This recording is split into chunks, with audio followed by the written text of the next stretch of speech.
नमस्कार, सभी का बहुत बहुत स्वागत है एक नंबर पक्का सीरीज में। आज हम डिस्कस करेंगे आरआरसीईटी के बारे में और जानेंगे वो सारे इंटरेस्टिंग फैक्ट जो कि हमारे एग्जाम के लिए बहुत ज़्यादा इंपॉर्टेंट है। RRCET Raja Ramanna centre for advance technology. Raja Ramanna centre for advance technology का जो एस्टैब्लिशमेंट है ये हुआ था 19 फेब 1984 में। राइट, ये एक ऐसी संस्था है जो कि दो इंपॉर्टेंट सेक्टर्स में डेवलपमेंट्स करती है, लेजर टेक्नोलॉजी और पार्टिकल एक्सेलरेटर। जब हम इसके हेडक्वार्टर की बात करते हैं तो इसका जो हेडक्वार्टर है वो कहाँ पर है? इंदौर में। और इसी रीजन से ये हमारे एमपीपीएससी के लिए बहुत ही ज्यादा महत्वपूर्ण हो जाता है।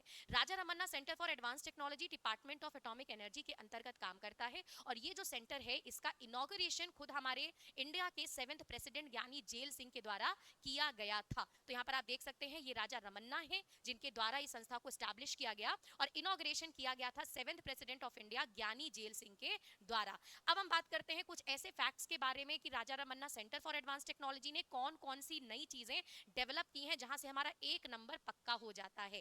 चलिए, तो यहाँ पर हम डिस्कस करते हैं। ये जो आपके सामने कॉम्प्लिकेटेड पिक्चर दिख रही है, टेंशन और कंफ्यूज बिल्कुल नहीं होना है, ये सिंपल सी चीज है। देखिए, पार्टिकल एक्सेलरेटर की जब बात करते हैं तो दो तरीके के पार्टिकल एक्सेलरेटर्स होते हैं। एक होता है लीनियर पार्टिकल एक्सेलरेटर जो मैग्नेटिक फील्ड को लीनियर डायरेक्शन में बनाता है और पार्टिकल को लीनियर मूव करवाता है, और एक होता है सर्कुलर पार्टिकल एक्सेलरेटर जो मैग्नेटिक फील्ड को सर्कुलर फॉर्म में प्रोड्यूस करता है और उसे पार्टिकल को सर्कुलर मोशन में घुमाकर मैग्नेटिक फील्ड में एनर्जी प्रोड्यूस करता है। अच्छी बात यह है कि इंडिया के पास दोनों हैं, लीनियर भी और सर्कुलर भी, लेकिन एडवांस वाला कौन सा है? सर्कुलर। अब जब हम बात करते हैं सर्कुलर की तो सर्कुलर पार्टिकल एक्सेलरेटर होते हैं दो प्रकार के, एक होता है साइक्लोट्रॉन और एक होता है सिंक्रोट्रॉन। दोनों को देखकर हमें सिर्फ इतना समझना है कि जो आपका साइक्लोट्रॉन होता है वो एक स्टेबल मैग्नेटिक फील्ड को फॉलो करता है, इसमें मैग्नेटिक फील्ड बार बार बदलती नहीं है। लेकिन जब हम बात करते हैं सिंक्रोट्रॉन की तो इसमें मैग्नेटिक फील्ड को बार बार चेंज किया जाता है और उसी के आधार पर किसी पार्टिकल के अंदर एनर्जी प्रोड्यूस करवाई जाती है। बस यही डिफरेंस है।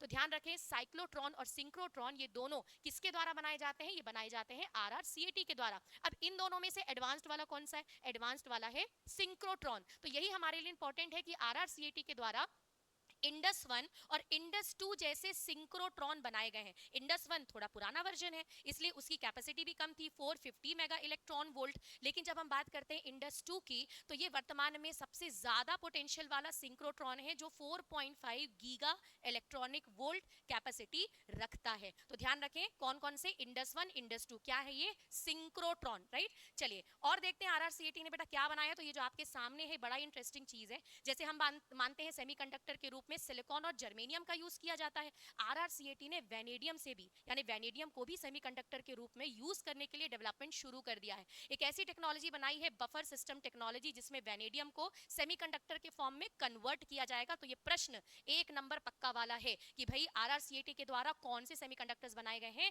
तो वैनेडियम बेस्ड सेमीकंडक्टर्स बनाए गए हैं। ये वैनेडियम का इम्प्योर मॉडल है और ये वैनेडियम का प्योर मॉडल है। चलिए इसके बाद देखते हैं और क्या डेवलपमेंट्स हुई हैं। तो ये आपके सामने जो एक मेडिकल डिवाइस दिख रही है ये है ऑनको डायग्नोस्कोप। ऑनको मतलब आप जानते हैं ऑनको जो कनेक्टेड है कैंसर से, मतलब बॉडी में कैंसर के ट्रीटमेंट के लिए इस डिवाइस का इस्तेमाल किया जाएगा। इवन आरआरसीईटी के द्वारा तो ट्यूबरक्यूलोस्कोप भी बनाया जा चुका है जो ट्यूबरक्लोसिस को भी डिटेक्ट कर सकता है। तो ध्यान रखें फिलहाल ये है ऑनको डायग्नोस्कोप जो कि कैंसर ट्रीटमेंट के लिए आरआरसीईटी के द्वारा बनाया गया। अब ये क्या चीज है?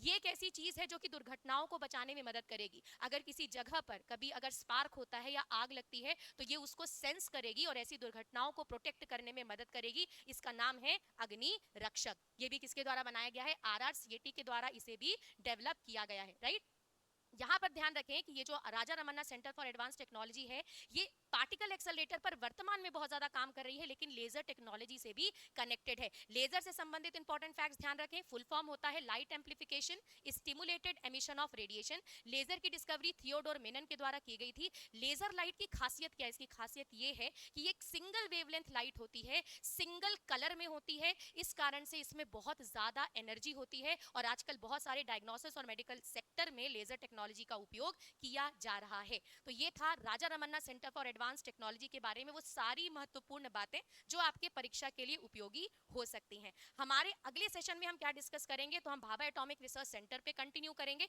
और जानेंगे कि बार्क के द्वारा कौन कौन से नए डिस्कवरीज किए गए हैं और बार्क का एस्टैब्लिशमेंट किसके द्वारा किया गया था। वो सारी बातें हम अपनी अगली क्लास में चर्चा करेंगे। तो जुड़े रहे हमारे इस एक नंबर पक्का सीरीज के साथ जहां पर आपको कंटिन्यूअस फॉर्म में मिल रही है बहुत सारी इंपॉर्टेंट इन्फॉर्मेशन। तो आज के लिए इतना ही। Thank you so much. जुड़े रहे एसएमजे के प्लेटफॉर्म के साथ। जय हिंद।